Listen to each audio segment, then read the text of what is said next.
1997, I've been travelling around the States with me mate Steve.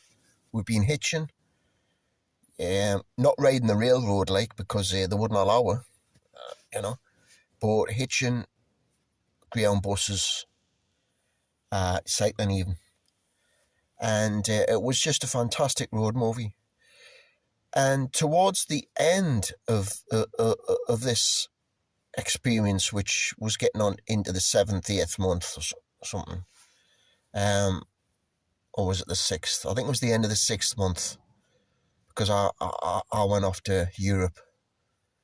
I flew from Canada. I flew to Europe. So anyway, we're in Canada. Steve had met this lass, and I was getting a bit sick of all this. I was wanting to just get back to Europe. I was running out of money anyway. Seriously running out of money, and Steve wasn't running out of money because Steve had been working in London for a long time, and he had plenty of money saved. I had just what I'd saved in a year or something, and it was practically gone. So I thought, if I get back to Europe, it's just a hop, skip, and a jump back to the UK. So Steve's with this lass. She's a Canadian lass, and Steve always wanted to go into Mexico. He's wanting to go into South America. He wanted to see all the Inca pyramids and stuff like that, and which I thought would be great. But for me, it was just going to the States. I wasn't even bothered about going to Canada, but I'm glad I did go to Canada, It was great. But I always wanted to get back to Europe, It was Germany actually, and I didn't have the money anyway, and so at the end of the sort of Rob and Steve's big adventure, American adventure, one day we're in Canada, up in the mountains somewhere, and I'm with Steve and this lass, and we're shaking hands. Great, we're just standing around talking. I'm going to hitch a lift. Where was I going? I was heading west for some reason. And a Volkswagen camper pulls up. There's a young Canadian couple. And yes, we'll take you. We're going up to, what was it, Lake Louise. We're going up to Lake Louise. So, great. So I'd swap them two for these two, which I thought was a bit weird. So, like Steve, Steph, it's been great. We'll keep in touch. Steve, see you back in Britain. Maybe it's in the next year or something. We'll get back together. So I'll jump in this. So they were heading down to, well, I didn't know where they're heading. They were heading, I thought they were, I knew where they were heading. They were heading to South America. But I didn't know how they were going to get there from sort of, in the middle of British Columbia, which is a big state in Canada. So I think it was St. George, or Prince George, I think, something like that, in central British Columbia. So I knew they were going to go 2,000 miles that way, and I'm in this camper van. I'm going to get a couple of 100 miles up the road going that way. Goodbye. See you, Steve. It's been great, So I go with these guys, and then, I end up in this. I'm going to quickly run through this because it's just so much. Well, I end up in, I kind of, off the top of my head now, I can't remember the name of the place, but I end up putting up fences with this black fella and this old white Canadian fella, and in the back of a pickup truck we're putting these fences up and that. So I had that job for a few weeks. I was staying with a Native American guy and his family in the basement with bloody fucking skulls hanging up all over the place, which was great. Herb. It was like being in a movie, like a Wild West movie, I was into me wood carving as well. So anyway, I was doing all this, and knowing that I'm going to be going back to Europe, but I'm just, I'm still enjoying myself for the next month, doing all this experience on my own, not with anybody else. I'm, just enjoying doing the travelling on my own, and I'm like, right, it's been a month since I seen Steve and his girlfriend, Steph, and I thought, well, they'll be in South America now. So I get a plane ticket from Vancouver, which is at the bottom left-hand corner of Canada. Get a plane ticket booked, so I got to be there in a week's time.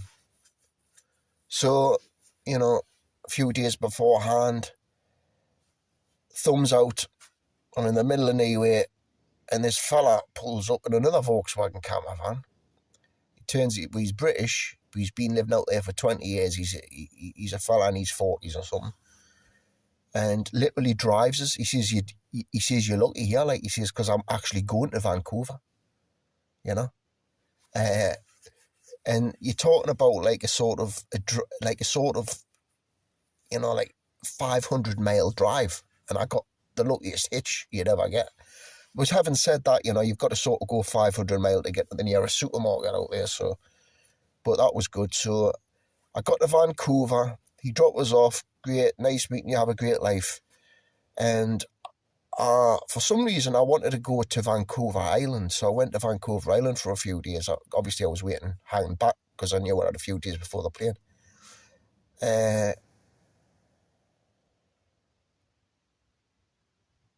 So I've done that for a couple of days. I've went into Vancouver City, right? And I was going to just stay in digs or something and then get the plane the following day. So I've had a hitch from the middle of Canada. I've went to Vancouver Island. I'm getting a bus to Vancouver City. And I've thought, I've just gotten off the bus and I've started walking. And I can see there's like water in a yacht. So I start walking towards this yacht. I thought, it's got no idea, bit of scenery. And I can see there's a crowd of people obviously looking over looking out at this yacht that's in the sort of bay in the harbour. And I walk down and there's people all along, row of people. So I walk down, stand behind people, I put my bag down, and the idea is to put the bag down, just have a look over people's shoulders to see, look at this yacht. I put my bag down, and as I'm looking down at my bag, I thought, now them legs. Because like I'd been hitchhiking and walking around for like 6 months with Steve. He would usually like skip ahead because he liked to be ahead. So I knew them back of them legs in them boots. And I went, fucking hell. What the fuck? And he turns around quickly. He says, what the fuck's going on? He says, Rob. I says, Steve, what you did? He says, what you did? And then Steph, his girlfriend, was there. Hello, Rob. I say, I've just come like about 500 mile. I've just hitched, got a bus ride, walked right, put my bag down right behind you. And it's like, I couldn't believe it. He couldn't believe it. I says, I thought you were going to South America. He says, well, we are, like in a few weeks' time. We're just being here. And that was an amazing coincidence.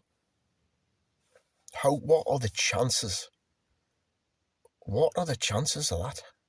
It's bizarre. Just like the time I was in Denmark once, and I was busking with me puppetry. So I've got my guitar on my back, and this is like maybe, what is it going to be in? I don't know. 2000 and, no, 2001 or something. And, you know, I've got my rucksack, my guitar, my puppetry gear, my bow. I used to call it the bow. And I'm walking into a Danish town, and there's a lad there. I says, oh, mate, do you speak English? Yeah. I says, I'm looking for the town centre. You know? He says, just follow me. I want just heading down that way now. So we just got chatting to him. You know, obviously it's a 10, 15 minute walk, you know, so we had a good little natter. He said he was going, where was he going? He says he was going to Canada as well. He says he's going to Canada to do work chopping down trees as a lumberjack. Something like that. I says, oh, all right, no, that's amazing. I says, well, I'm just out here doing me busking and that, you know. So, great, goodbye. Have a nice life. 1 week later, because this is how I move about, like, plans had changed. So, you know, believe it or not, you know, I know it sounds very strange, but literally 1 week later, I'm stood in Fort William in Scotland, busking. And who walks past? This lad. I says, fucking hell, what are you doing here? And he was fucking shitting himself. I says, he was absolutely freaked out. I says, don't worry about it, mate. It happens all the time. It happens all the time.